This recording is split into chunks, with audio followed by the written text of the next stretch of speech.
ប្រាក់និងសេចក្តីស្នេហាគឺជាមនោសញ្ចេតនាមួយដែលមនុស្សគ្រប់រូបពិបាកនឹងខ្វះបាន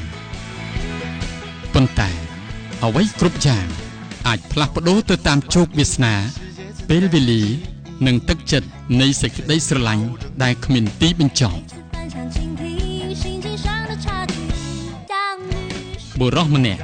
បានប្រើសេចក្តីស្រឡាញ់ដើម្បីផ្លាស់ប្ដូរជាមួយនឹងទឹកប្រាក់តើទីបំផុត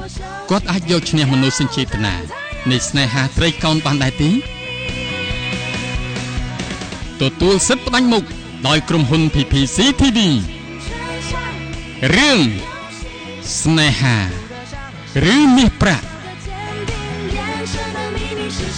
មានផ្សាយជូនទស្សនាក្នុងពេលឆាប់ៗនេះនៅលើកញ្ចក់ទូរទស្សន៍ខ្សែការ PPC TV តែមួយគត់គឺប៉ុស្តិ៍លេខ6 HD